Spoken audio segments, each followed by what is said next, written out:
Give me a countdown. There we go. We're live. What's up, everybody? What's up? Hey, look at everybody who's here. Yes. How's it going? We're yes. live. Good evening, everyone. We are live. So everyone, welcome to the Digital Marketing Topic and Trends live stream. Really excited to be here. We have a full panel of people together. So it's going to be pretty exciting conversations that we're talking in and around going digital and like implementing your business to the digital age. For those of you that don't know me, my name is Daleele. I started Digital Marketing Topic and Trends late in 2018. Typically we meet in person, but because of the pandemic and everything's going on, we decided to make this a virtual meeting, bring together a panel, and just talk about, hey, what does it really mean to kind of implement the right digital items for your business to be able to go digitally. So today we have full panel for you guys. We have Troy, who is a marketing guru / marketing personnel, social media master. He's going to be facilitating this panel today. And then we have Levbert as well as Alex to join us today. But hopefully you guys enjoy it. I'll go ahead and throw it over to you, Troy, and let you take it from here. All right. Let's get it started. First off, how's everyone doing? How y'all doing? How y'all feeling? It's an interesting time. Feeling great, but it's weird. Healthy, which is good. I feel like the bar is a lot lower for feeling good nowadays. Yeah. Yeah, just take it day by day. True. So let's talk about the state of just business or entrepreneurship right now. Like, how are y'all feeling? What's feeling like in your industry? What's the mindset like right now? Yeah, I think for us, so we run a technology company. So for us, the mindset has always been like growth, right? Because a lot of businesses are going digital. And so if you haven't gone there already, you already have maybe some initiatives in place, or maybe you have a few of the tech tools that you have started to go digital. But I think now with this pandemic, the unforeseen and unfortunate pandemic that's going on, it's really forced businesses to go digital. So whether they were ready or not, it's kind of put them in that position to push their businesses to the digital landscape of like the working from home and being able to make sure you can be just as productive at home as you can in the office. So I would say the landscape is very, I guess, accelerated, if you will. Not that it wasn't already, but definitely now with everything that's going on, it's definitely like people need to be at home for one, and people need the technology to be able to kind of run their business and do their tasks. So it's been an interesting journey so far. Alex, Lev, would you have anything else to add to that? Yeah, I think, like Daleele said, we're really accelerating a lot of the trends that we've been seeing in recent years. So there's been a trend that's been really focused on remote work, and companies are starting to kind of experiment with remote work. There's some remote-only companies, but now everybody's kind of forced to go that way. So I think we'll see a lot of companies kind of reevaluate the way they do business, the way they handle, their office space, people coming into the office, how they handle remote employees. And then we'll see probably a lot of other industries as well that were kind of trending in a certain direction. So I saw somebody post on LinkedIn the other day, and this is something that I noticed too, is that you'll see a lot of these ghost restaurants come up. So these are restaurants that are only available on, say, Postmates or Uber Eats or those delivery services. They're not a real restaurant, but they kind of share a kitchen with a bunch of these fake restaurants. And so I think we'll see a lot more of those, especially now because you can't go in and sit anywhere. So I think right now it's definitely kind of an uncertain time, but I think once we get through this in a couple months, I think a lot of the trends that we've been seeing in recent years will really have accelerated. So I'm just excited to see kind of where things will end up 6 months from now, especially. So this brings us to our first topic of the conversation. How to pivot your business digitally. Now, don't all raise your hands at once, but I think we already know about Zoom, so we probably don't have to like over push it right now. Zoom has been crazy. Everyone's on it. I had to remind myself that a lot of people still don't know, or maybe this is the first time working from home, that the technology and tools that we have grown accustomed to using is like new for a great percentage of people who are now have to make this pivot. So I'll throw it to you, Lev. What's your take on it for how to company or an employee or a solo entrepreneur to pivot to digital? One is just the research and like looking at the tools that are out there. There's so many like collaborative tools, whether you use like G Suite for email and document management, or Office 365. The biggest thing you want to do is understand what's out there. Like you said, some people might not know that there's some solutions that solve some of their problems, whether they're free, whether they're pay per month, or simple solutions that they don't have to actually onboard. They don't need an actual developer or a firm to kind of install for them and get going. So this is one of the key topics. So like Zoom, Gmail, Slack is great for collaborative, especially if you have a team. We use Slack extensively because of the integrations, because we can easily talk to our clients and our contractors, and it cleans up our email box a lot. And that's one of the easiest ways to kind of get into that digital landscape. We have a comment here. I'm going to just show it for everybody.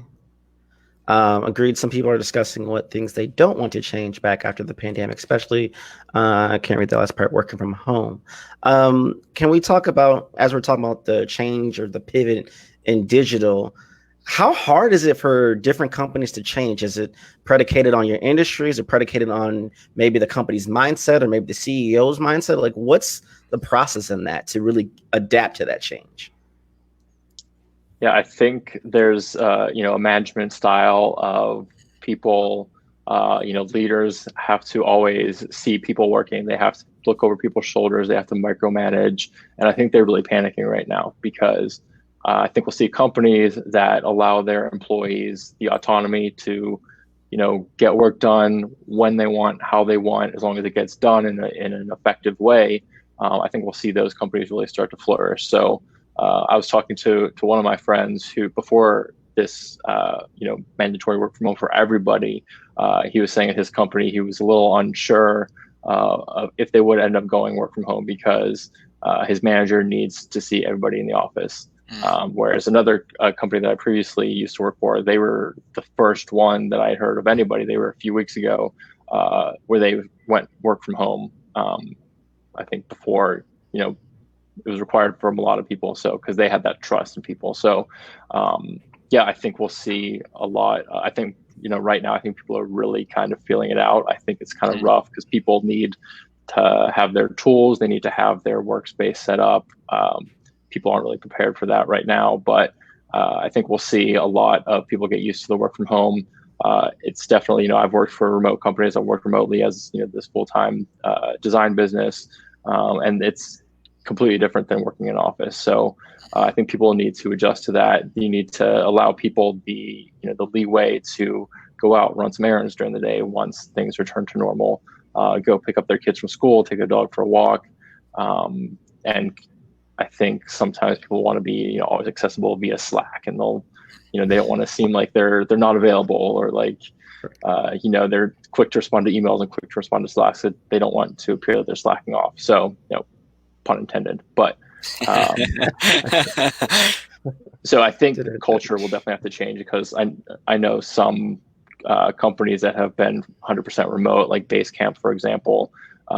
They have strict policies that says, try not to Slack your teammates if you have a question. Send a message or like set up a meeting. Don't, Slack should be used sparingly for private messages, which is kind of crazy because a lot of places that I've worked full-time in an office, you're sitting right next to somebody, you'll still Slack them. So, which is crazy. But that definitely, will take some adjustment, but I think we'll see a lot of, as people use more technology and learn to use it in a different setting, we'll definitely start to see, workplace culture change as well. Yeah, and I think it's a big, I was just going to say, I think Alex hit it right on the money. It's definitely like a culture thing. So does the organization already have a work from home policy in place? I think those that already do has been a little bit easier to make this transition of working from home full time, even though there are some challenges and like limitations. But those that don't have the work from home policy that has been set up, I think that's where like the biggest challenges might be faced, because there's no process for it. So you don't even know, it goes outside of even like the technology. Yes, you can put the technology and put it together, but what's the process? What's the cadence? What is the culture? Like, when should people be able to Slack you versus send you an email, versus kind of use another tool to be able to collaborate. And I think the big thing is the process, once again, of being able to like walk up to your desk versus sending you a document virtually. Like, how does that all play out? And then how does the other person know, both on the sending end and the receiving end, where they should be kind of looking out for documents to come their way? So I think once the culture has been set up to be able to adopt the work from home items, I think maybe having it more mandatory, or maybe having it be more work from home more often than not, might become a new norm. I've worked for like a consulting company in the past. A lot of times the consultants are usually like traveling on site to like the project that they're working on. But if not, then usually they're just working from home, right? Because it kind of gives them some downtime. They get to recuperate from traveling so much. And from what I've heard just out in the industry as well too, like some of these consulting companies are kind of phasing out some of their offices because people are choosing to work from home when they're not traveling. And if they're not on site, a lot of the work can be done virtually if they have the right tools and the right processes set up to be able to handle the workload. Yeah, and I think another big impact is kind of the fear. A lot of companies never went work from home because of that culture and that fear. They kind of fear change. They don't know if those processes will work. They don't know if people will slack off. And I think kind of a benefit from the pandemic is kind of forcing these people into that situation where they've got to be in a space where they haven't been before, and they've got to learn, and it's forcing these companies to grow digitally as opposed to them being able to continue doing business as usual and get to that point very far in the future as opposed to being more immediate. Daleele, to your point, let me read this comment for y'all. A friend of mine works for a major bank, and his division had just implemented a new no work from home policy set to start April 1st. They've had to rethink that, obviously, and he expects working from home will continue and even expand after the crisis. Yeah. So I think that's sorry, go ahead, Daleele. Nope, you go ahead. I think that's an industry specific issue. Like that's I have some friends that work like DoD or other like highly secure aspects or highly secure industries. You kind of just have to get the technology there in order to be able to do business correctly. So like you don't want to just swing and put some technology solutions together and be at risk or have a larger target on your back because you didn't vet out the solutions properly. But there are banks right now, there are highly secure companies and highly secure industries that are allowing people to work remote. So the technologies are out there. You just have to find the right ones and configure them properly.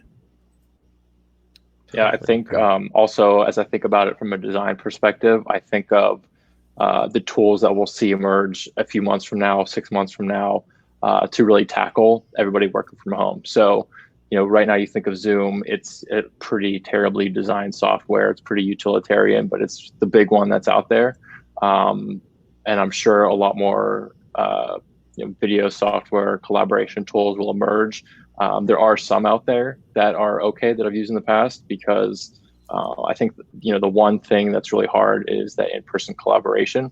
And so I've used some tools where we try to, share a screen, for design, where we all take turns drawing something. But I think because, people working remotely or like fully remote companies, it still has been a pretty small niche in the grand scheme of things. But now that we'll see a lot more people doing it for who knows how much longer, and then we'll see, teams transition to it, more full time. I think a lot of tools, and I think a lot of really well-designed tools are going to emerge from this. So I think we'll see a lot, more tools that really enable people to work from home more easily. So a lot of these other industries and types of businesses will also have the opportunity to have a work from home policy or even be fully remote that we don't see right now. So I have a question for y'all. Does it sound we're in the pandemic, we're in a really dire situation. People are comparing this even to or maybe beyond 2008 recession, depending on how things are going to look and how things are going to flow. And we're going to talk about how to get new customers. Is that crazy to y'all? Is that like, are you excited? Are you like, this is crazy, this is madness, I don't have time to try to get new customers? Like, what are your thoughts about this right now? And I'll point it to you, Lev. Let's go. It doesn't matter how much of recession, depression we go into, like people's lives still need to go. Businesses still need to operate. you still expect your services to work. You don't expect your internet to go down. You don't expect Netflix to go down. So they're still working. Businesses still need to kind of operate, and they still need to figure out where they want to live. They need to like shift, pivot, or figure out where they need to be at the end of this pandemic. So one of the biggest things that we've been thinking, as well as me and Daleele, were pivoting and positioning our services and products around necessities versus luxury. So a lot of our services are around making businesses more efficient, and I think that's going to be really big during this pandemic, as well as after the pandemic, because people are going to be tightening their belts. There's going to be a lot less budget, and people are going to want to definitely spend where it's necessary. People aren't going to want to spend on a whim, and they're not going to want to spend on like pipe dreams. They rather spend on something that's can be easily documented, and the data is there, and they can see the analytics. So that's the second piece. The efficiency is going to have to be really targeted.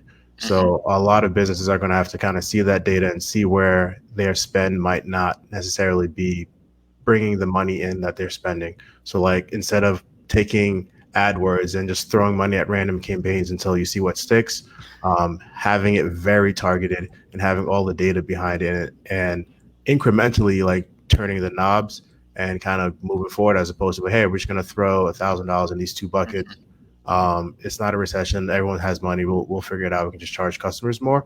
Customers are going to do a lot more due diligence on figuring out where they're going to spend their money if they have a lot less money going forward. So before I let anyone else go in, what's your take on discounting your prices for your services or products really quick?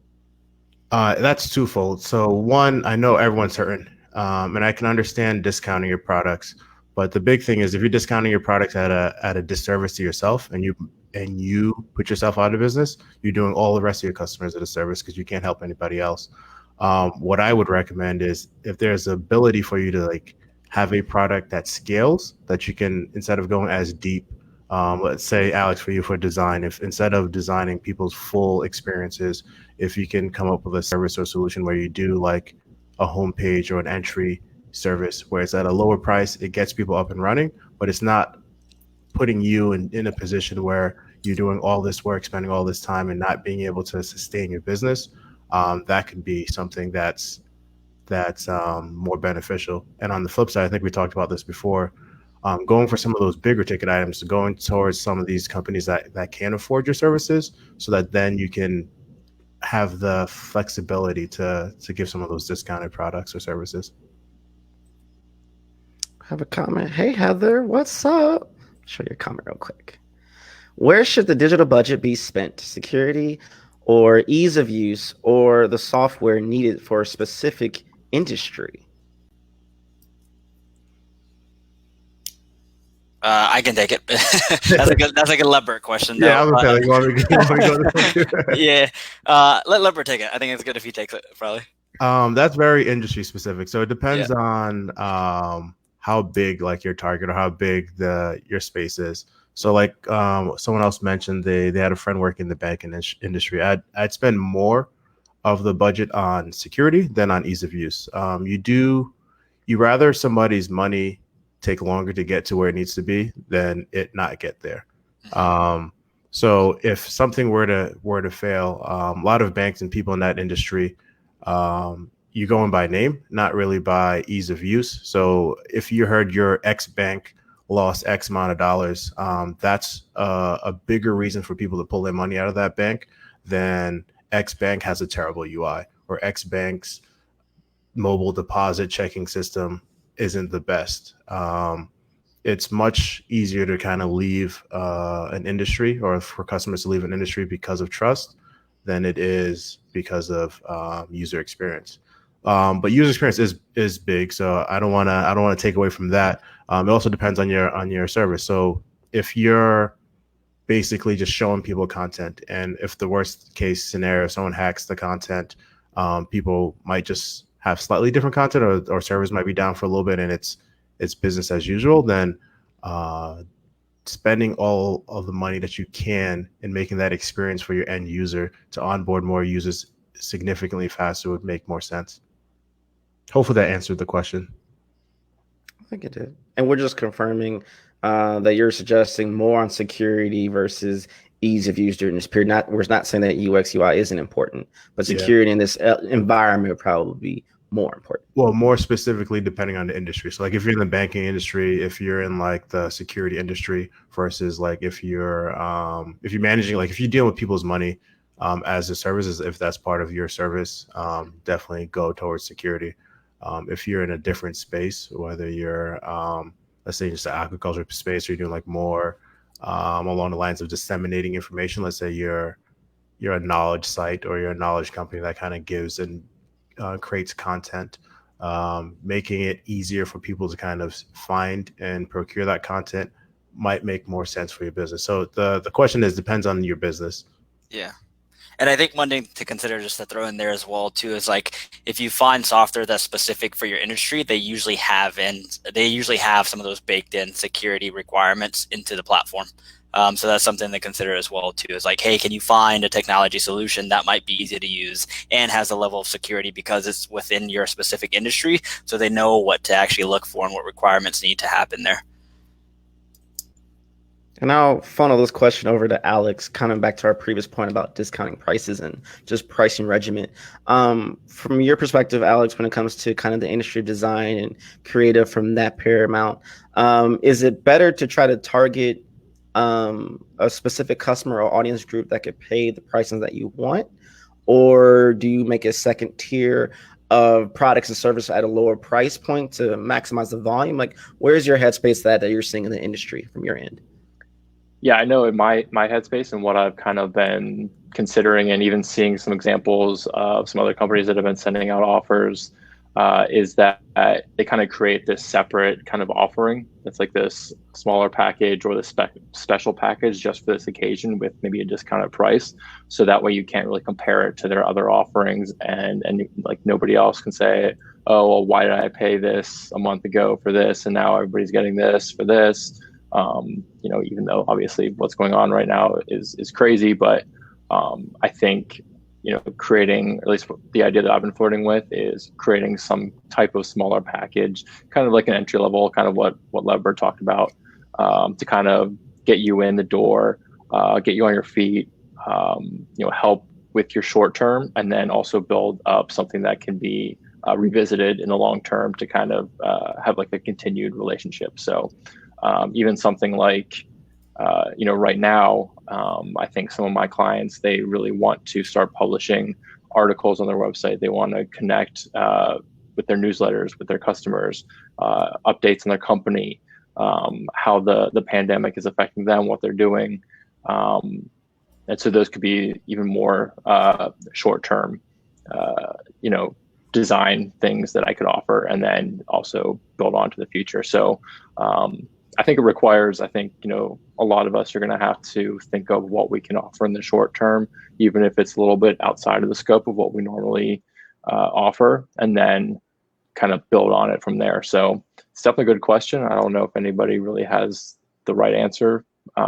Everybody's kind of making it up as they go along. And I've definitely seen, obviously like some software companies where they have that set product offering, a lot of them have been offering discounts, or like free months of service. But yeah, if we're offering a service that's not as regimented, I think it's definitely an interesting way to approach it by creating a separate service offering with the lower price to help certain industries.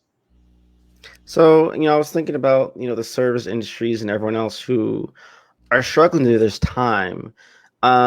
Is it a thought process to maybe, I've seen people who want to support local businesses, hey, buy gift cards, kind of getting that value then. So when this thing is lifted and we're able to go out and about and shops, that money is there and they can use it to help that business. There's a game plan to kind of stretch the financial out so you can get quick money in for a higher cash flow now, and then just stretch this period, or continue the course and just try to make as much money as you can. What is everyone feeling about that from a financial standpoint? That's a good question. So yes, you do want to make as much money as you can, but the big thing is like we're all suffering together, and you also kind of want to be able to help as well, like to an extent. So like that discounted services does kind of tick both those boxes. One, it kind of gives you another avenue to people that hopefully post-pandemic grow into larger customers or larger relationships, but as well as it helps you, like you said, buying those gift cards, having that discounted product or discounted service is similar to that, because you're basically helping that business stay afloat in this time, because they might not be able to afford your full price. But that lower tier package, that lower tier product or service that you can give to them at a discount might be just enough for them to stay afloat through this. Any other thoughts before we go on to the next topic? I think that's a good point of just make sure if you were to offer something for free or help them in any way that you think that it will actually provide an impact and won't just be kind of like an empty service you'll be filling maybe to make yourself feel good. Make sure that what you're doing will actually impact their business, even if you don't see any tangible financial benefits in the future from that company in particular. But yeah, something that I've been thinking of is, how do I help these companies, whether it's offering free consulting or anything else, but want to make sure that they're still in a position where it will actually help them. So I think that, that's also something that I've kind of been thinking of as well. We have one comment here about the gift cards. Gift cards will provide an immediate cash flow, but then later would depress new sales as people redeem and aren't spending money at that time. Is that looking too far into it? From my perspective, I see the point, and I think with certain businesses, you're kind of thinking, I can't really foresee the future. I'm about just right now. So if I have enough cash flow, enough money coming into, that's where I'm at now. I'm sure when we pivot and shift, I'll reevaluate that when that time comes. Anyone else have a thought on that? Yeah. I think sorry, go ahead. No, I would definitely agree with that. And I mean, like if people are buying gift cards, that means they're going to bring in new sales at some point in time. And then hopefully if that's a way for someone to support a local business, then maybe they buy a gift card for a brand that they might not have engaged with in the past, and they might become a loyal customer when things kind of get back to normal. So I think even from a long-term standpoint, that might hopefully help them as well too, in terms of generating the new sales, because they might end up touching someone who isn't like a loyal customer to their brand or haven't purchased something from their store before. But so it's kind of a twofold thing where they're kind of keeping the lights on now, getting some cash flow, getting people to kind of buy some of these gift cards, but also long-term, hopefully what will happen is those people will cash in on them and then also be able to build some sort of brand loyalty and maybe retain that customer for the long term. Yeah, that comment that you just posted, not all gift cards get used before they get expired. So people sometimes don't use them. The other big thing is it's almost just like a interest-free short-term loan. So let's say a bunch of people buy these gift cards. Obviously, the store's closed. They're not really redeeming them in the future. But just like a loan, you're going to have to pay that loan back. So let's say you took a small business loan for this pandemic to kind of stay afloat. You'd have to pay that back with interest. You're paying back technically the value of the gift cards, as well as continue to do business in the future. So it's like almost like an interest-free loan at that point. And this leads us to our. Also, go ahead, Alex. You're good. I just want to point out, I have seen some businesses around town do something a little more creative than just offering gift cards. So one example that I can think of is Talia Hall. They're a concert venue here in Pilsen, and the restaurant that's attached to them, Dusix, they set up a GoFundMe, and instead of just you guys may have heard of it, but some of the rewards for the different levels was let's say $50, you get like a t-shirt or whatever. But as it goes up to 100, 200, you get VIP tickets to a future concert. You get I think it's like maybe like 1,500 or 2,000, maybe it's like 40,000 or something like that. But it's like then you get like free concert tickets for life. So you're obviously probably not going to get the value back, but offering kind of creative, interesting rewards like that could also inspire people to come back. Whereas if people just buy a gift card, they might not show up again and use it. But with these kind of creative future redemptions that they can turn in and create these experiences, then they'll come back and have that brand loyalty to your business or your venue. Yeah, it's similar to like a fan base. Like if you have that local coffee shop or that local restaurant that you patronize a lot, you'd be really sad for it to go. And if there's an opportunity for you to give some help, as well as like it being beneficial to both sides. So like you can donate money, but like if you see them doing this GoFundMe, you can be like, hey, this is a direct way where I can help this business, this small business, and potentially I can get something out of it as well. Now, I'm hearing a lot of people don't talk about as much as the nonprofit sector.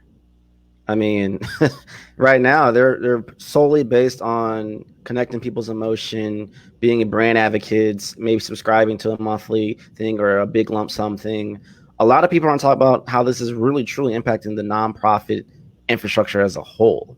I was talking with a good colleague of mine, and they were just communicating how they have a good forecast of funds already established. So it's not like they're desperate for money right now. But if they think they're using kind of the money they had set aside for maybe the 3 months down the road campaign, now it's deteriorating resources that come that point in time when we come out of this 3 months from now or 6 months from now, they're really going to be scrambling and concerned about if people are going to be willing to fill in that gap come the third quarter and the fourth quarter, of the year. But that kind of ties into our next kind of topic, really maintaining and nurturing your community. That also ties into maintaining and nurturing your current customer base. And if I can take a second to lead for 2 seconds here, to lead for 2 seconds, that makes no sense. But anyway, we all have seen, and I think I've talked about this, we talked about this personally and all over the place about the emails. There's so many.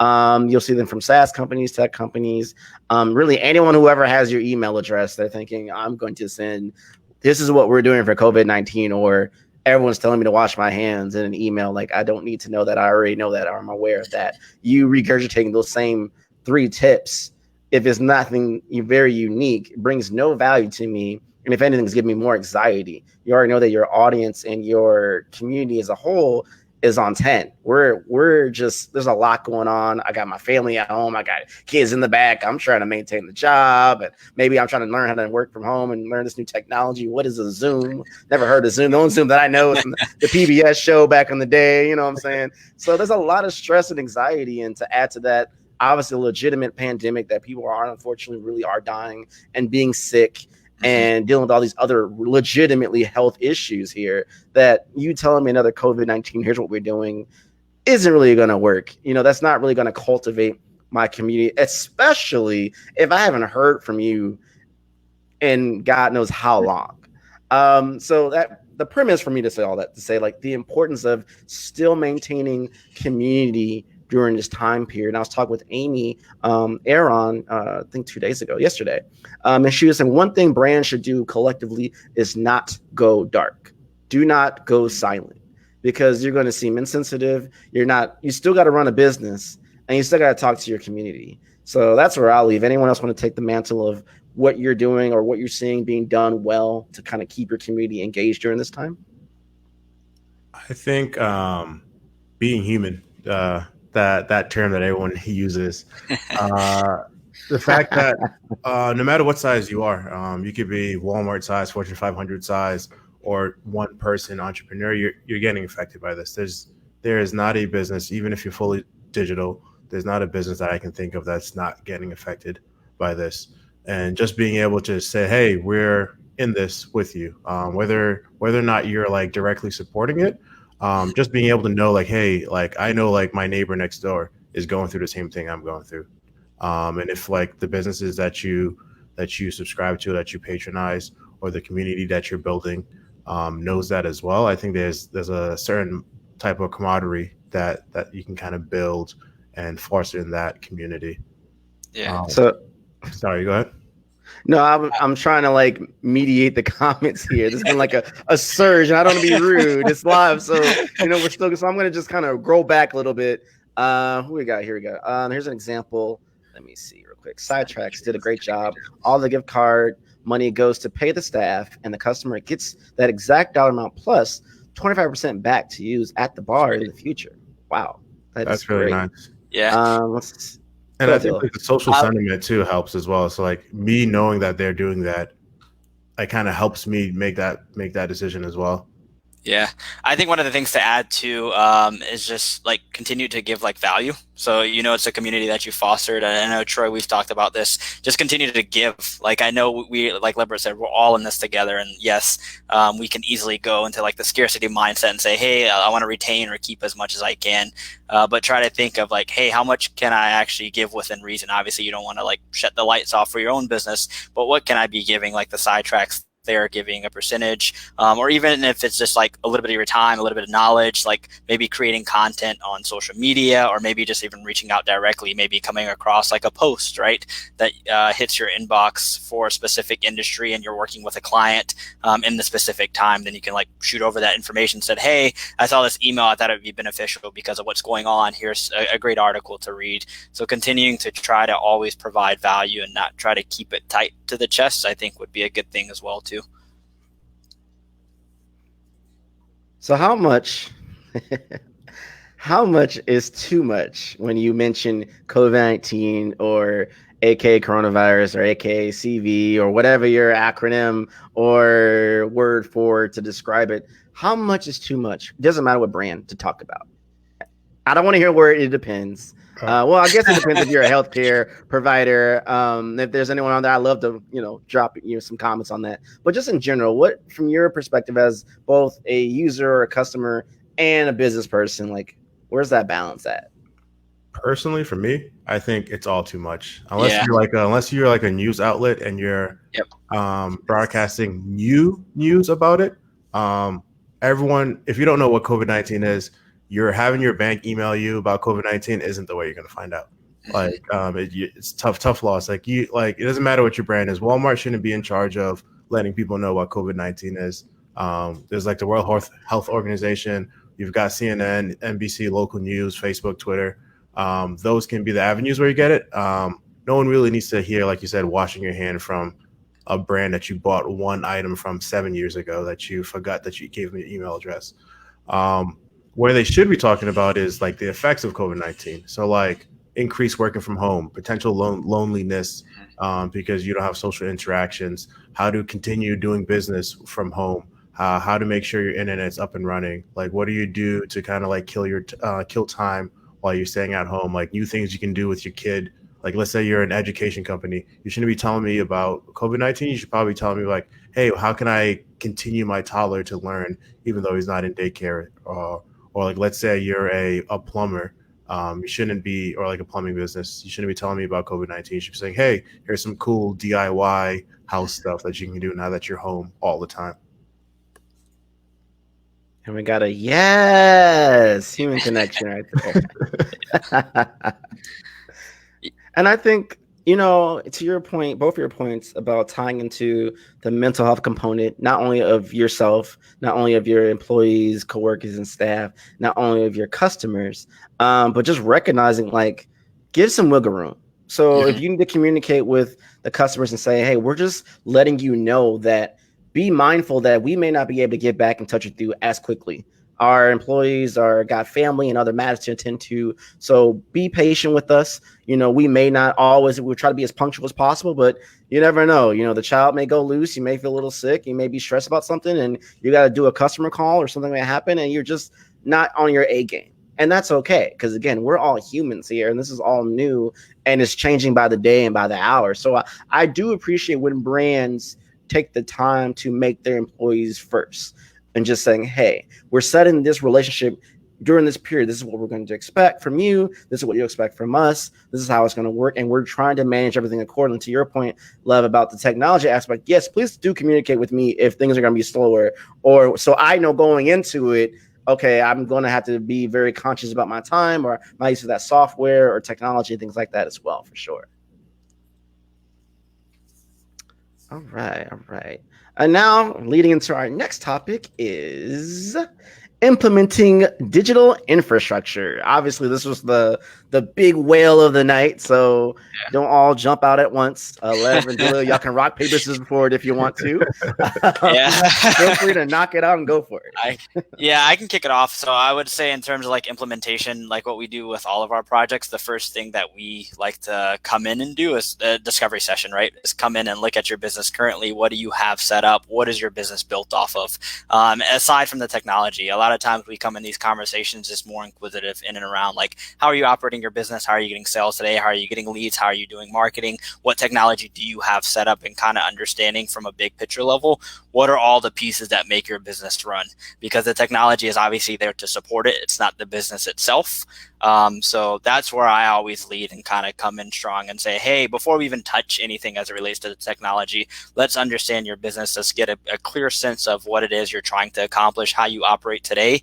And then let's talk about where the technology will fill in into that process, or maybe we might need to make changes to the process to accommodate the technology, but they're done much more intentional versus saying, hey, I know I need technology, I need to get something together, and I want to get it together fast, is usually not the right approach, is what I say. So yes, there is a time and place to move fast rather than slower, but I think it's still critical, and even now more than ever, is like take a step back, pause, do the discovery session, kind of do a little bit of a deep dive in and around your business, and then figure out where the technology fits in, because then I think from there you'll build the strong foundation of where you need your business to go and how technology will fit into that. To add to that, this is perfect timing. If this happened like 10 years ago, it'd be significantly harder for people to kind of set up that digital infrastructure. So many things are self-service, cloud-based, even with free trials where you can just start it out, try it out, see how it works. Some of them are so intuitive that you can kind of set it up without an IT person, without a background, without an IT team or the background in developing. Some of these services that you might be able to use can just be right off the shelf. You pay for it and you can start using it within minutes. Years ago, you would have to kind of buy servers or find a cloud infrastructure, pay somebody an obscene amount of money per year to kind of keep it up and running and install the custom components that you need, pay licensing fees through the nose. But now, especially at the lower range, so if your email's not in the cloud already, being able to migrate to the cloud for your email, almost straightforward. You can get somebody on one of those freelancer sites. They can kind of migrate you over. You might not even need a person in the office. They can kind of remote in and migrate all your emails to a cloud platform. Now everybody can access the emails in the cloud. Same thing for documents. Let's say you have a server in the office that shares all the documents. Being able to move that into the cloud is easiest now than it's ever been. So taking advantage of how easy some of these things are and just basically just taking the plunge. We're kind of forced to do it right now. Everyone's moving towards the cloud. Everyone's moving towards digital. Don't spend this time now just like closing down and like hibernating, using like that scarcity mentality. Just kind of embrace it and go into it. It's like, hey, like the pool water might be cold, but everyone's jumping in, so you might as well just jump in as well. And Alex, from your perspective, do you see any shift? Have you had to make any modifications to how maybe you interact with the client or how you deliver the final goods to a client, or is it pretty much the same right through now? Right now, it's pretty much the same. There's not, as kind of like what I mentioned earlier, sometimes it's nice to be in person early on in the process. If you're designing something, you want to collaborate together, you want to sketch some ideas out. But there are a lot of design tools now, thankfully, which are all in the cloud. So if you're working on something, you don't have to save it to a drive. You don't have to email it to a client. They can log in and create an account, and they can see what you're working on. Even with some programs, they can kind of see it in real time, which is also kind of weird, but you can see their mouse move as your mouse moves to create something. Try to limit that because it's work in progress. You're not supposed to see it, but yeah, even compared to a few years ago, the amount of tools that are out there for design, especially, it's so much more advanced than it was even just 3-4 years ago. And we'll keep it to you, Alex, but obviously our next topic is tools and technology to thrive. No surprise there. So I'll keep it back to you. Any tools that you're seeing that you're currently using or that a lot of people are flocking toward during this period in the design world? Well, I kind of alluded to it. It's called Figma, which is kind of the latest, greatest tool that a lot of design teams are switching to right now. They're migrating from Sketch. And so without getting too nitty gritty, basically, how the design process worked in the past was you had a tool that you would use to create the actual designs. Then you would, sync that up with another tool where you could, link the files together and create a clickable prototype. Then from there, you might have to use a third tool to send it off to developers if they're coding a website or a mobile application. With Figma, all of that is combined into one, and it's all in the cloud, so it automatically saves everything. Developers can go in, they can see all the code. You can have a marketing person come in, they can comment on the copy that you have. You can approve different items, and you can create prototypes through it. So basically, you can create a working mobile application that people can send it to your client. You can send it to other different stakeholders who need to approve it and see how it's working. So it's just like instant. You don't have to build something right away. So that's kind of the tool I think that everyone's really migrating to, and it also saves a lot of money. So if anybody works with designers or is on a design team and you haven't looked at Figma, definitely look into that. It saves a lot of money. It's faster, and it's just easier for everyone to collaborate with. So that's probably the main design tool, as opposed to all the other simple communication tools that are out there right now. But that's kind of the main one that I've really enjoyed using. I think we've already covered Slack. I think we've kind of hammered down on Zoom. I see too much of Zoom to blow my mind. But just for those who maybe don't want to use Zoom or is for some reason biased of Zoom, you have your GoToMeeting, you have Google Hangouts. Though I would be honest, Google Hangouts is a little glitchy, just for wearing. But if you're on a budget and you only having one-to-one or 2 or 3 people in and out, and it's not gonna be that long, you'll get through. But if you're trying to look for the bells and whistles and sharing a screen and making sure everyone's still in HD throughout the time, it's gonna be a little bit glitchy. So you can also do. That's exactly what I was going to say. Uber conference. They might want to merge into one screen, Daleele. Yeah, I know. Let's just. He already knows what I'm thinking. We use a platform, or we have used a platform, and it was actually something we used prior to Zoom, which was called Uber Conference. And so that it's a pretty good platform. They've evolved. They used to just be audio, actually, and now they do audio and video. It kind of sends you timestamps. You can do a bunch of other things that like Zoom is able to do. I don't think it has all the functionality as Zoom, but it works just as good. So if you're looking for something comparable to like a Google Hangouts or a Zoom, you can check out Uber Conference. And it works right in the web, just like Meet or Hangouts does as well. So I think there's a plugin you have to install, but like there's not another application that's running. It's just running right in just like the StreamYard as well, running right in the web. Yep.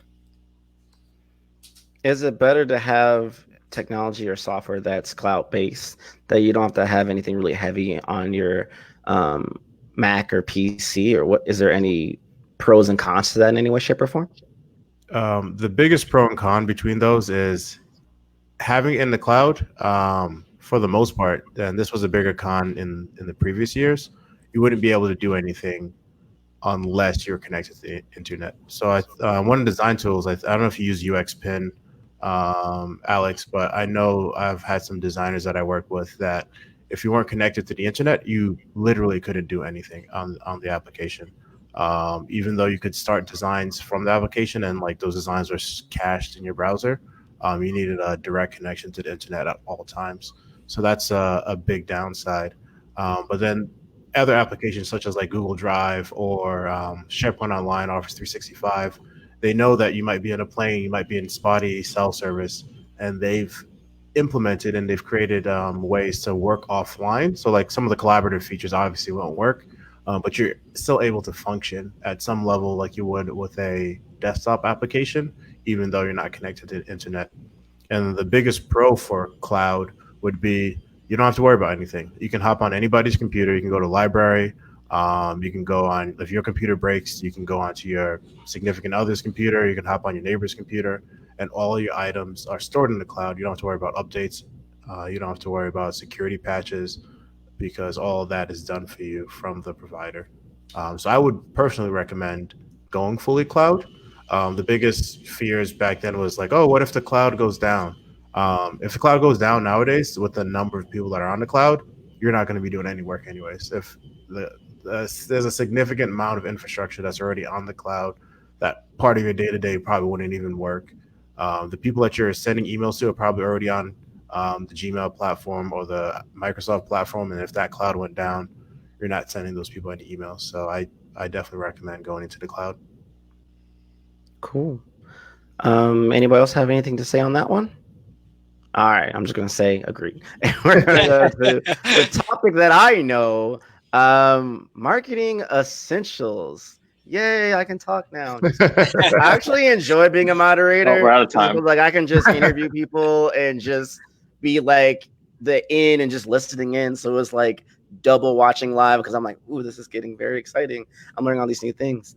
I'd probably say number one, from like a full just disclosure, that marketing isn't dead. We still have to market. I know a lot of people are kind of on the fence about how they should market or how aggressive they should market. I totally agree that you still need to market because you still got to make money.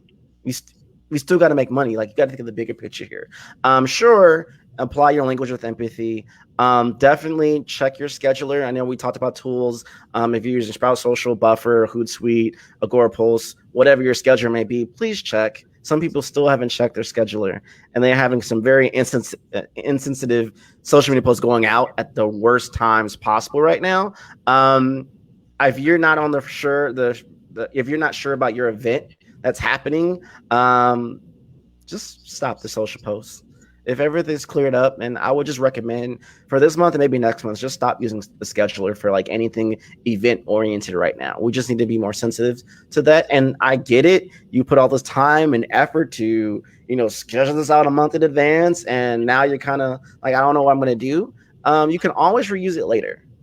It's not like if it's not set in stone. That's why I always admonish people, make your content evergreen right through now, because it's not predicated on a date. If something happens and we can't control the future. If something happened in the world and all the social media world and digital marketing world is focusing on what's happening here, you might as well not post anything that day, because it's going to be lost in the noise. It's going to seem very insensitive, and it's not going to connect.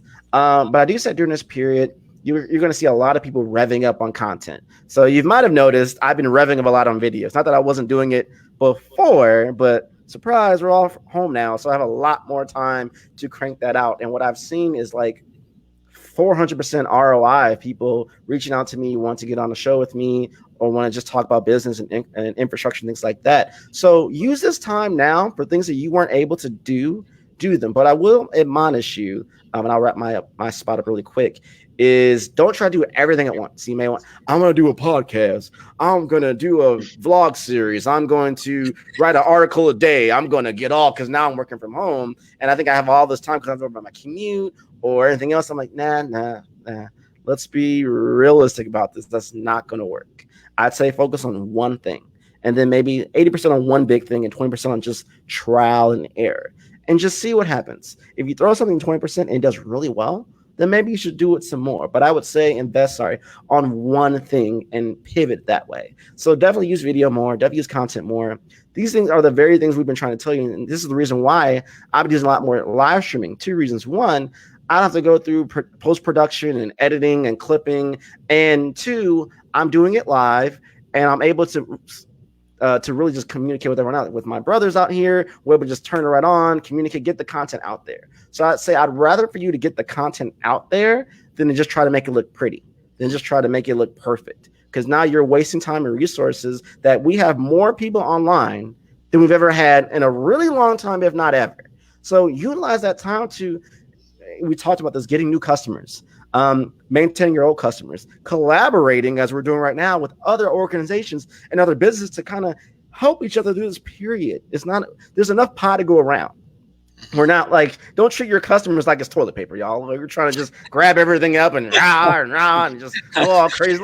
Let's not do that, y'all. Let's not do that. Let's be wise, be empathetic, but be mindful, understanding that this is still a business. You're really good at what you do, and you can pivot if you position yourself in the right way. And here with what we're trying to say from Lev and Daleele, get the technology that you need. And we're going to talk about design and the aesthetics of branding in a second with Alex. But take these bits and points and combine them and reassess where your company is, where your brand is, and then where you can pivot. If you have enough cash flow to get through this period, then I'd say go all in on creating more content and building more brand awareness. If you're not, and you still focus on getting sales and pushing more sales, then you're going to have to be more aggressive with marketing. And Facebook ads are cheaper than it's been in the last year and a half. So consider that. Sure, don't post about events right now, but you can still utilize advertisement in a right empathetic way to get people to buy your products and your services. So with that being said, we're going to talk about the importance of branding, tone, and messaging. And I kind of hinted at a little bit, but from Alex, I'll let you lead off with this. From your perspective, when it comes to creative, when you're designing a full brand guide for a new company or you're updating their brand, where do you start? Do you start from like their why and their messaging, or talk about like kind of the business orientation where their colors align with what like the company represents? Yeah, it's really, doing a deep dive and trying to figure out kind of what they stand for, who are their ideal customers, how they want to present themselves, even looking at some other companies that they really admire or companies that they really don't like and they don't want to follow in their footsteps. And then, messaging and tone even goes along with that. And so that's not something that I always do, but it's always part of the process. And so, setting up a brand identity and a brand style sets the companies up for whenever they're communicating with their customers. It's this consistent message, so the customers always feel like at ease. It's not anything crazy or new every single time the company's trying to communicate with me. It's these different colors, it's these different fonts. Like, what are they doing? So I think now is a really important time to have that in place and to really reference that as you're communicating with customers, because I think a lot of companies are sending out messaging kind of urgently. So one example is there's this really high-end upscale restaurant that's right down the corner from me, and they close their doors for these next couple weeks, but they put this message on the door, and it was, I don't know who typed it up, who designed it. It wasn't designed in this awful font, these colors that didn't match the company, and there were a bunch of spelling errors. So granted, they really had to close quickly, and it was probably a really difficult decision for them. But if they would have had some type of brand style in place and really paid attention to that, then they would have instilled this confidence in their customers who are going to hopefully come back in a couple of weeks. But if they see that just this hastily thrown together message with all these spelling errors, it doesn't look like anything else that they're doing, I think can really damage your reputation. And so I think what a lot of companies are doing these next few weeks, these next couple months, will really set the stage for how people respond to their brand in the future. And I think I even saw a quote quickly today from Mark Cuban, who said, really, how companies respond right now.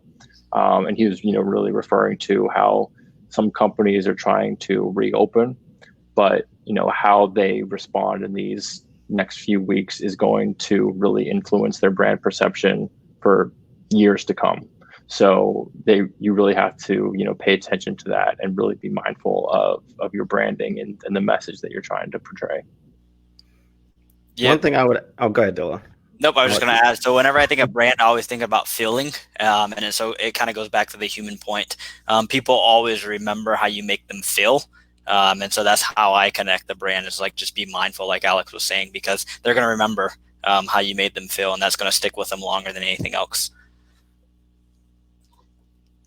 I'd also add, COVID-19. It's like I keep hearing Cardi B's coronavirus in my head every time now. If you didn't get the joke, look it up. You're going to laugh about it. And I think there's some humor into that.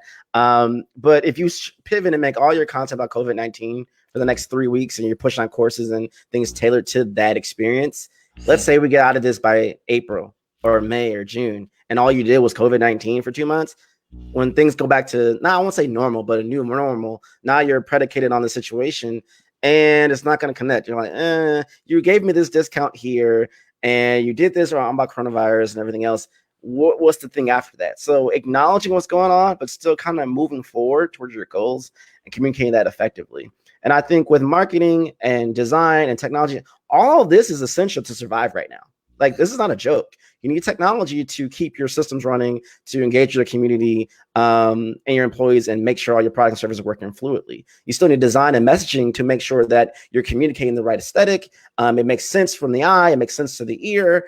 You're not pushing anything that would alarm someone or make someone more upset, because everyone's on 10 right now. We're on 100. We're all freaking out. And then with marketing, just knowing how to employ that conversation in and out and connect all those doubts. What we're trying to perceive in all this conversation is really just give you those tools and resources to thrive in this whole situation.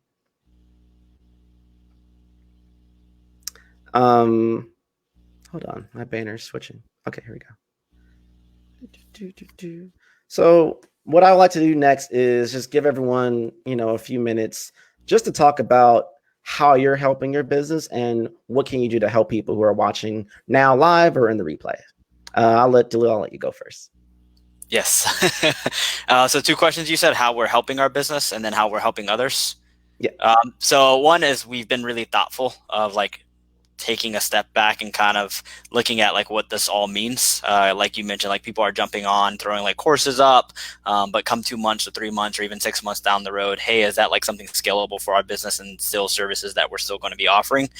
So that's one thing that we've been doing for our business internally, is just okay, let's think about this a little bit before we start implementing it.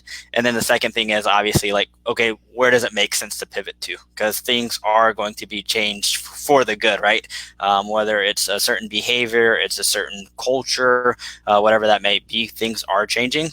So what does that change look like? And then how do we pivot, if necessary, to kind of fill those changes that might be happening after everything kind of calms down? So that's the one thing there. And then I think the second thing you had mentioned is how are we helping businesses? Just being their trusted advisor. So the clients we work with now, we've reached out to them to see, hey, is there anything we can help with to a certain degree, whether it's tech related or any resources we can connect you with. I'm always an open book. So anyone, I get a lot of emails too, people reaching out hey, do you know someone in this industry? Do you know someone that can connect me with this type of person? So I'm trying to help in that way, just leveraging my network and kind of tapping into my network and kind of extending it to other people that might need certain resources out of the network. I always found that extremely valuable. And then the second thing, like I mentioned, is just providing as much value as we can. So if I come across an article, if I come across something that might be useful to a client that we're working with currently, then I've been kind of sending it out to them and saying, hey, here's something you kind of want to think about as we continue to go through this transition that we haven't gone through before. So I think that's the biggest thing. And then just always being there for people when they need it. We're doing it right now. So in terms of the DMTT group, just being able to provide value, kind of provide any insight I have. We're all in this together. I'm not perfect, nor do I know all the answers, and I'm still trying to figure things out, and just letting people know hey, this is what I figured out so far. This is what's working for me. This is maybe not what's working for me, and just kind of learn from people and kind of provide what I've learned to other people, and maybe kind of help expedite them to reach success quicker rather than later. Beautifully said. All right, that's it. Since we're both at Rooks Jam, so we're both doing that as well. But just to add to what Daleele said, we also try to do some small things, or they might seem small.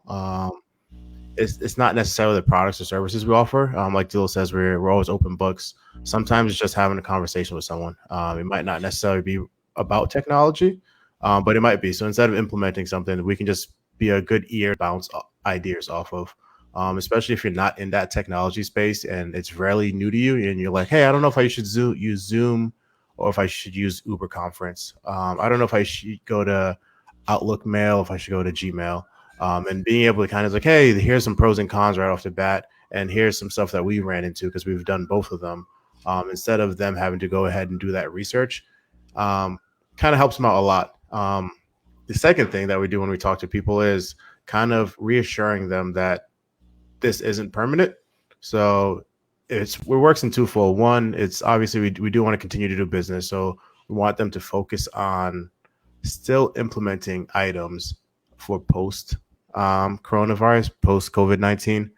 But it's also reassuring to them. So all the messaging that they hear nowadays are all around pandemics. How long is this pandemic going to end? Last for? Sometimes reassuring them that, like, hey, like, you want to put these systems in place so that post pandemic you can still continue to do business, is reassuring, so that they know, like, hey, this isn't the end all be all. This is not something that we're stuck with. We should still continue to like thrive forward, because this is eventually going to end. And then from a more business aspect, we try to help them reflect and figure out, hey, where are some of your inefficiencies? So that, like, hey, instead of like potentially hiring someone, just look at your process. Like Daleele says, when we first onboard someone, we do that deep dive, and we uncover a lot. There's some items that you don't even need a technology solution. If you just realize, like, hey, we've been doing this wrong. We just haven't taken the time to take a step back and kind of see how we do what we do. We've just been too busy doing what we do. Sometimes just taking that step back and helping a company just look at the how or the why, they can kind of fix a lot of those inefficiencies themselves. And that's some of the things that we're trying to do. So we'll go through with companies like, hey, kind of just talk to us. Let us know exactly how this process goes. And we'll ask them questions like, hey, why do you do that here? Why do you do this there? Sometimes you're like, oh, we don't know why we do this here. That's a very good question. We probably shouldn't do this here. We probably should do this later. And some of those conversations are super impactful. And it doesn't necessarily even have to be like a full-end product, a consultation. It's just being that ear for some people. I just want to share a comment or two, and I asked people if you have any questions for us. We're here to answer any questions that we possibly can within reason. Obviously, disclaimer. We're not financial experts by any way, shape, or form. We can't help you with that. I think my lawyer told me to say that just before we got on live. So let me see. Some people didn't add their, I don't know who this user is, but let's see what it was. But Troy, your awesome microphone wasn't inspiring me to start. Let me see. Is this Tom? Oh, Tom. Well, if you want to get on the podcast with me, I'm all for it. I'm all for it. I feel like what I've taken away a lot of this is that it's a lot, but it's not at the same time. Like it's a lot if you don't have a plan. It's a lot if you don't have individuals like the group that I have with you all that I can Slack or text or email or just get on a live and ask you all questions about just certain things I may need to know that I probably wasn't really aware of before because of all the stuff going on. You know, now a lot of companies have to be their own accountant, their own IT person, because we're trying to figure this all out. I'm like, I don't know why Zoom isn't working. Is the Wi-Fi on? I don't know. Like, you know, all these different things we have to consider now when we're trying to get our systems in place. And we're still all just trying to figure this out.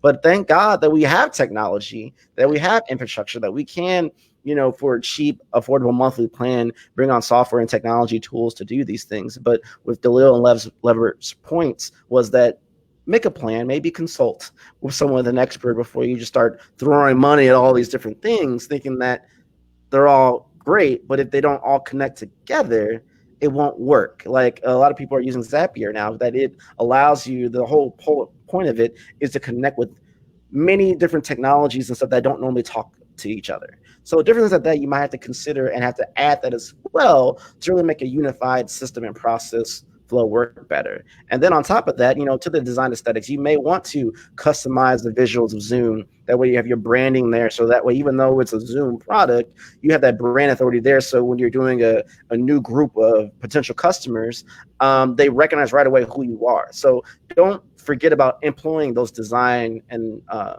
messaging aesthetics to the software to make it your own and apply your own branding as you're communicating all throughout. Let's see, we have a question here, I think. How often should we be reevaluating our messaging right now? If we are looking at things in a day-to-day basis, is it really possible to test? Now, I'm going to see who that person is because I want to address you by name. Oh, Kate. Hey, friend. How are you? Amazing question. I think I'll take this first, I guess. How often should we read? I would say weekly. I know people like daily, daily, daily. I'd say if you eliminated all of the scheduled posts that could be very insensitive, the rest of the flow should be okay. I would go for weekly, and the only time I would probably ping it a little bit more than that, if like you're sending something trending that's like mad crazy right now, okay, maybe I need to evaluate. Let me push it back a few hours. Mainly not because that the post would not be lawful during this period or expedient during this period. It's more so like, well, no one's going to see it right now. Let me put it back to late night. And one thing I've tried lately is of not to schedule posts or not to do posts during the normal work hours. Even though people are online all the time, we assume a lot of people are still going to work most of that time and commit. So putting at night, a little bit later in the day, you might find a higher uptick in ROI and a higher uptick in engagement. And then, yes, I do say test often. And I find that right now I've been doing a lot more polls. And I've been suggesting for a lot of brands to do a lot more polls. That's allowed us to really just to kind of be present, to not, if you don't know what to say, you can like allow your community to kind of say it for you, and kind of get a bearings of where they are, their headspace. And if they seem to be more inclined with your product or your service or your brand and talk about that, then cool. Maybe I'll lead into that with more engagement. If they're not, and they're like, I'm freaking out, I'm panicking, well then, hey, I'm sending out good vibes, positive vibes. Here's a meme, here's a TikTok video of a cat doing, I'm bored in the house or something. I don't know. Just to kind of take the edge off a little bit, What are your thoughts on, evaluating your messaging? Now, this could be technology or whatever you want to apply to it in the same kind of frame. I think, I guess for us, it's perfect timing, as bad as that sounds, because we were going through rebranding. So we were updating our messaging and our brand. So for us, I don't know if we have like much to add, but it's been a pretty good time to kind of look at what we're doing in terms of the rebranding, and we have like the new logo going, and we've put together like the messaging and all that good stuff. But now we can kind of test it to see if it works and see like what changes we can make along the way. But I like your point with the weekly. Might be a good option of like, okay, let's create some content, see how people respond to it on a weekly basis, and then just kind of reevaluate it from there. I really would. Go ahead. You're good. I was going to say, I think one thing, from a design perspective is that, right now I probably wouldn't recommend doing a redesign or, updating your website or your brand. But I think what we'll see in the months to come are a lot of these companies that have to reinvent themselves or kind of change their focus.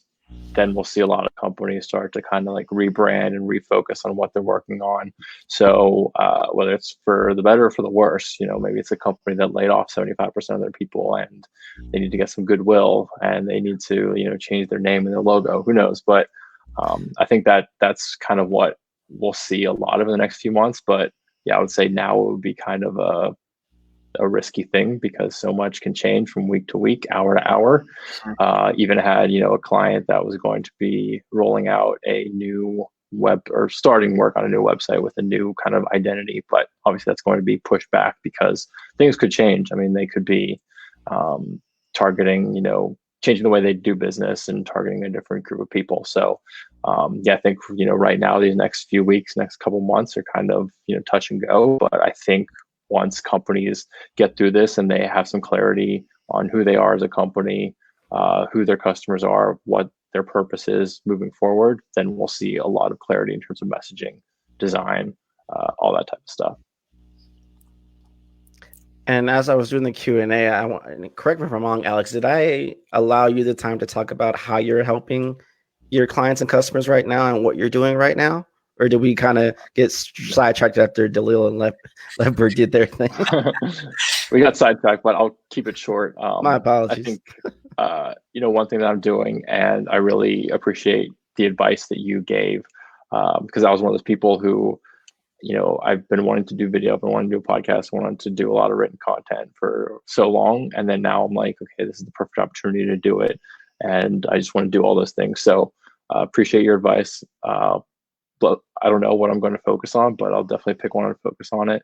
And then in terms of what I'm doing for some current clients, I've started just asking them, do you have any ideas or anything that you want feedback on? So, when I work with clients, I always give my feedback on anything. It's not even just design related. I just want to throw some ideas out there and help them in any way that I can. So I think that's what I'm going to focus doing a lot, even on companies that aren't my client. If anybody has they're stuck in an area, see if I can throw some creative idea at it and see if that's would spark something. So that doesn't cost me anything, and be like a 30-minute phone call. I think we just spitball a bunch of ideas, and I think that would be kind of fun. So I think that's probably something that I'm going to explore a little bit more. And then also just being ready for what will happen a few months from now. So, for example, some of the services that I offer are, print materials. So business cards, trade show, banners, graphics, all that type of stuff. Obviously those things aren't happening right now, but 6 months from now, there'll probably be a huge uptake and my clients will be out there selling. So I have to be ready to get that in place and make sure that all the printers that I typically work with are ready, that they're still in business, or I have to find, alternative printers. So I think just also being prepared for what will come in 3 to 6 months also, while also still trying to, focus on what's going on right now. You bring up a good point that I honestly didn't think about, is the printing industry. With all the events being canceled, trade shows and other events, like, they're taking a humongous hit right now. I did not even think about that. And I think that's something a lot of companies probably think about too. Like, I know a lot of people use Moo and Vistaprint and everything else, but if you're using for something more higher quality or something in local, you probably do need to check with them and just seeing what's going on and just kind of get a monitoring that if things do uptick again, you're not promising events and promising different things where you don't have those vendors lined up too. So that's something also to add to your checklist of things for your survival during this whole period, is to make sure your vendors and consultants and people that you use are still available, still performing. And that's also a good thing, just to do a check-in. If you keep that rapport, we talked about relationships and being human, just seeing what's going on there. And maybe there's a way that you can help promote their business, and maybe they'll give you a discount and a bulk order of stuff that you may use in the latter half of the year. Like, learn how to negotiate and communicate those conversations. There's ways around that. We can all win in this situation, even though it's the unfortunate times that we're dealing with right now. I guess I have to go, right? I don't know. Imposter syndrome. No. All right. So, so for me, obviously, I'm a marketer. I do live streams. I'm always Energizer Bunny. When am I not an Energizer Bunny? I don't know. Right now, I've been admonishing new people want to work with me, is that I've been really focused on helping people with strategy, not execution. Because right now is not the time to really have a whole bunch of people doing a lot of execution. I think it's a good time to educate and work with a brand or a series of brands or teams of where your message is for this short-term period. But long game, where does your message need to go? Some people wrote their value proposition and haven't touched it, haven't looked at it since they put the website up 5 years ago. You can't do that. You got to check your value prop. You got to check your messaging. You got to check your about us. And also just look at your website. We talked about the technology study, but also from just a tone and messaging part of it is make sure your menu aligns with what you want people to click on. Quite frankly, I don't care about your about you, the first tab. Honestly, that could be hidden away somewhere. I quite frankly don't care. You have a product or service or solution that I need, that I'm desperate in need right through now. I need to get to that. I want to push a button to buy. I want to push a button to get on a call. I want to push a button to be forward into some system. That's what I want to do. So make things simpler. So you haven't had the time to look at your website and to reevaluate where you are with your hosting provider or with your designer, or if you're on team, if you're using WordPress, make sure update your plugins. Check that out. That could slow down your website. You could be risk of security and things like that. Be aware of that as well. And then tying back into marketing, I think, I talked about it earlier about creating content. Now is the time to really create it. And I'd say create it, but guess what? Don't use it. Don't use it. Like, sit down with your CEO, sit down with your team and get all those amazing videos you always wanted to do. You never had time. Now you have time to interview each person and talk about their experience, talk about maybe get some testimonials from some of your clients and customers, especially right now. If you're helping them during this period, I can't foresee that they would not want to really give you accolades and really personify and scream to the heavens, go tell on the mountaintop of how you're helping them during this period. So capture those testimonials and sit on them. sit on the content. And when everything kind of clears up, which it will, schedule the stuff out and start. Now you have a whole ton of content to roll out. So now you can focus on what you do best in business. And so for me, I've been sitting down with teams. I have a marketing marketing methodology that I've been employing on individuals to kind of help them take their brand to a tough new level. So I ask them a lot of hard questions, and it's a lot involved. People think marketing is just snap of a finger. I can do everything on my own, and that's cool. You know, we're as entrepreneurs, we're set to be in this mode of if I don't do everything by myself, it don't count. No one cares how long it took you to make a graphic. No one cares if you didn't write your copy. No one cares if you didn't build the infrastructure that you had Daleele and Lev to come in to build it out for you. No one cares if Alex designed it all for you. As long as it makes a connection and it gets you sales, that's really all that you should be caring about. No one's giving you brownie points for that you did all the work yourself. Is that really a good, use of your time, especially right now with more variables to consider, being your own personal health, your health of people living in your home, the health of your loved ones, your business infrastructure, financial wellness and stability right there now. There's so many other variables. If you can sit down and spend a few hours with each one of us even and talk strategy, I'm sure that value, whatever we would charge for that, will reap you 2 times ROI, 4 times ROI down the road. So I'd also admonish you to consider, do not just be so tight with your money. If right now is the time where you have all the time in the world to really focus with myself or Alex or Levbert or Daleele about our conversations about what we're trying to do it. Now is the time to talk to all of us or one of us in tandem or whatever to figure out what's the next move. What does my plan look like on every variable, on every level, and how can they help me figure this out? Maybe we can't help you directly, but maybe we can point you the right direction of someone who can, or we can find that answer for you and keep that conversation going. So, this DMTT group is all about community. It's all about helping each other and empowering each other. And, I would be lax to say that, I'm sure to some degree, everyone on live or going to watch in the replay is dealing with some financial hardship. So I get that. So I'm sure we all can come to some type of agreement and have those conversations. But if you don't ask, how will we know? If you don't ask, we can't make an adjustment. If you don't ask, we can't make some things kind of pivot. So I would just say from that perspective, like really, really be on your game. And yes, create content, but also just reevaluate where you are and seeing what things you need to align or who you need to talk to or what services provider or consultant or strategist you need to kind of look into to kind of get you situated for when things rev up. Because when it revs up, but you're not ready because you've been, switching from day jammies to night jammies for the past 3 weeks and you're just not conscious of what's going on, it's not going to work out. So I'm going to give everyone 20 seconds to just do final thoughts and we're going to wrap this up. Alex, you can go first. Sure. Yeah, I mean, I'm just, super optimistic and super excited about what's going to happen through all this. I mean, obviously right now it's very scary. Nobody really knows what's going on, but I think we'll see a lot of new businesses, a lot of new industries spring up. A lot of companies have to pivot and there'll be a lot of innovation. So I'm just excited for the people that I'm going to work with, the people that I'm going to meet in the next few months that are going to do some pretty amazing things. And so I'm just really excited to be able to offer my services and be involved in that somehow. It's just very exciting to me. Lev?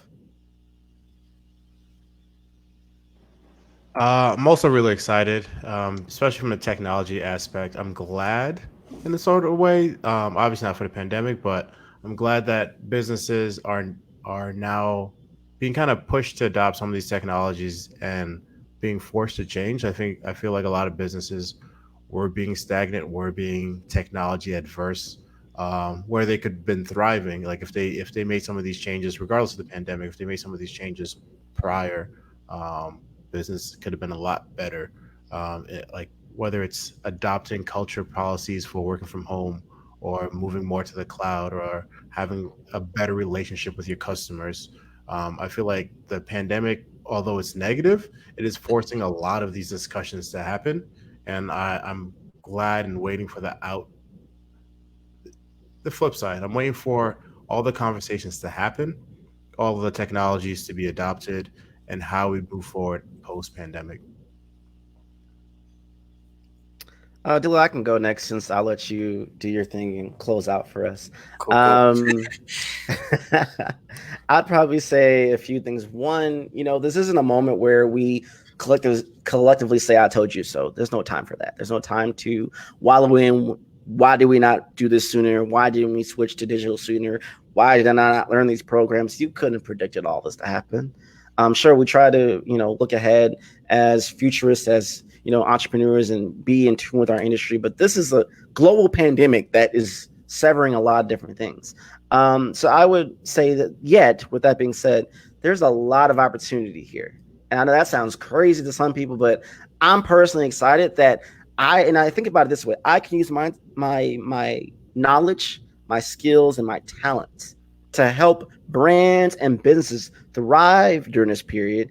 And that allows me not only to make money, but to provide them empower them to keep their business open. That allows them to keep their employees and just keep that ripple going, because they may impact another business and another business and another business. So for all those who are trying to figure this out and how to market and how to sell, if you rewire how you think about the situation, even though how grim it may be right now, to how you can help someone through your work and through your efforts, that gives me the enthusiasm and power that I need to just keep going, getting up every day. And though I'm switching from day jammies to night jammies, to just get work done and get things happening, everything else. And I would say from a marketing perspective, again, this is the time to really just take a step back and look at what you're doing.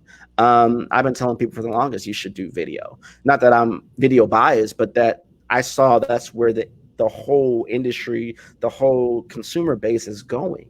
And people talk about TikTok and they say oh, I don't know about TikTok. That's not what I'm going at. I just deliberately got on TikTok as a consumer to understand the next generation of how they consume. The value that you're getting from TikTok is this, that you have to cram all the stuff into 15 seconds and it's kind of like Vine, you got to really be to the point. So be to the point with your marketing, but with charm and flair and personality. You don't lose your personality during this period. You can still, be casual, be jokey, be fun, as long as you prime and tone your audience to be prepared for that. And then just do a check and balance and make sure they're okay with that too. And obviously it depends on the industry and everything else. So right now I'm just reaching out to help anyone that I can. You can reach out to me. I've been doing 30-minute sessions just to kind of get a feel and help them with a micro plan. And if they choose to work with me, we'll have a full extension plan of that. And I'm sure everyone here is kind of doing that same thing. If you're not, I'd admonish you really quick. And I'm going to be done in a minute, Daleele. I feel like I haven't talked all day, and I'm like, I want to talk all of a sudden. The mic is powerful, y'all. The mic is powerful. And I just feel like right now, if you need to supplement your income and you can't, maybe the volume of people buying your product or buying your service is kind of low right now, maybe shift a little bit. Not that you got to say, now I'm a coach or I'm a consultant, but you can pivot and allow people to pay you for your knowledge. And maybe you're helping other people within your same industry. Hey, I saw this work. Let me teach y'all about this. Let me teach you about this. And let me just kind of collab and see what's going on. You can pay someone a $25 flat fee and have 100 folk come in, depending on newsflash. If you're using Zoom for free, it's going to shut off at 40 minutes. So just so you know, you're not going to be able to do that. So make sure you have the right system in place. Again, with technology that Daleele Levbert can totally give you advice on. But think of these creative new ways that you can still make money, but still make an impact. But I finalize with this is that, yes, I want to help everyone, but if I can't make money and get paid, I can't help anyone because I didn't help myself first. So you got to balance the selfish and the selfless. You have to do both. And don't feel guilty about charging someone full price for it, because if you find the right person to do it and you bring the value, they're going to reap that back times 2, times 4, and you're going to keep it moving. So just change your right mindset and know that's very sensitive. Don't overthink it too much, but apply it with empathy and communication. Nice. Well said. Well said. Hard to close out on that one. But yeah, how I'm feeling, I'd echo what everyone else said. There's a lot of opportunity to be had. It's definitely very unfortunate that the pandemic's going on, but it's going on, right? We can't change that. So it's how you respond to the situation at hand kind of defines your true character. There's a lot of opportunity that's available now. It's okay, what's next, and how do you approach that, and how do you actually execute on that? Whether it's being creating new content daily, whether it's updating your brand and messaging and getting a plan prepared for the next 2 to 3 or 4 months down the road. How do you prepare and get ready for that? Or whether it be like you've been forced, like Levbert said, you've been forced to kind of leverage technology more now than ever, whether you like it or not. So there's an opportunity for us as technology companies to be able to kind of capitalize on that, right? As bad as that sounds, or it might sound, there is opportunity to be had, because the way that people are going to be working after this pandemic will be different, right? They'll start to think about, okay, what are those work from home policies? What are the procedures? Do I have the right technology in place? And then also what they'll start to think about in terms of the technology is, okay, how can I be more efficient? How can I do more with less? How can I utilize the resources I currently have without having to bring on more resources to be able to continue to run my company, and then B, continue to grow it as I was doing prior to this pandemic. So those are things that we want to be mindful of, and I always say it's a true test of character, right? It happens in your everyday life. Someone might do something to you that you might not necessarily agree with. They might do you wrong. They might hurt you, whatever it may be. And it's not about their act, it's about how you respond to their act. And I think we have an opportunity to do that now. We've been put in this situation, whether we like it or not. We're all in this situation and we're in it together. So now it's how we respond to it. What do we do next? How do we make something more positive than what it is? And I think we all have the opportunity and the willpower and the ability to do so. So it kind of lays on you as to what happens next. And with that said, just to wrap it up, if anyone wants to reach out to us, more than happy to do that. We as well do free 30-minute consultations to get on the phone. One of the big things that we do is we like to make sure that the people we're working with actually need our services. We try not to sell something to them that is not needed, because we believe that it takes away from the integrity if we do that. A lot of times we collaborate with Alex and Troy, yourself too. So if someone comes to us, they might think, hey, I need some technology help. It's no, you have a branding, a messaging, a marketing issue. You should talk to Alex first instead of consult us, because we'll just take your money at the time that is not necessary to do that. So just kind of getting some of the expert knowledge through the 30-minute consultation is very valuable. So feel free to kind of reach out to us. And if it's something technology related, more than happy to help you as well there too. There are essential things that you need now. A lot of times we kind of underestimate how much value the little things actually provide to people's lives, like certain integrations that we can do to help your technology be seamless. Helps you save time, right? Instead of having to go to 3 different platforms, you can go to 1. Instead of having to make 10 clicks, you can do 2. And so that saves you time, makes your life a little bit easier. And some of those things are very fundamental to us. And sometimes if you're not in it all the time, day in and day out, you might overlook it or might not necessarily think about it. So let us know. We're happy to take a look and see how we can help there. And then final closing thoughts. We are Digital Marketing Topic and Trends. This has been an awesome community to kind of grow since 2018. Surround yourself with like-minded people. I mean, that's what this group is about. If you're in the Facebook group, you obviously have access to the members. You can kind of post within the group, start a conversation, reach out to people. What are you struggling with? What's going well for you? Kind of share some wins, and what are you struggling with, and how can people help you? It is a community, right? And the whole idea of a community is to help one another and to bring people up and give them the tools they need to be able to do that. So please take advantage, leverage this community, reach out to any of us on this Facebook Live or anyone out in the community. I mean, we're all in this together. And so we're one big happy family is what I like to call it. So yeah, I don't know if Troy, you have any last minute thoughts, or if you want to kind of close it out from here. Wash your hands, rewatch this video, take notes, reach out to each one of us individually. Let us know if you want us to do this again. Obviously, with everything going on, we may have to do more virtual environmental things to communicate. So if you enjoyed it, if you want to have specific topics, or if you want to be on the show, this is not a show, but if you want to be on the live stream, you can be on the live stream. Let us know in the comments. Let us know, email, text, whatever. Tell your friends on LinkedIn to join the group so they can rewatch it. We will have snippets of this, and they'll be uploaded and shared on YouTube and LinkedIn at a later date. With that being said, again, wash your hands, be safe out there. Our prayers and sympathy and good vibes are going to all of y'all watching and rewatching the replay, and we'll see y'all later. Yeah. Bye, everyone.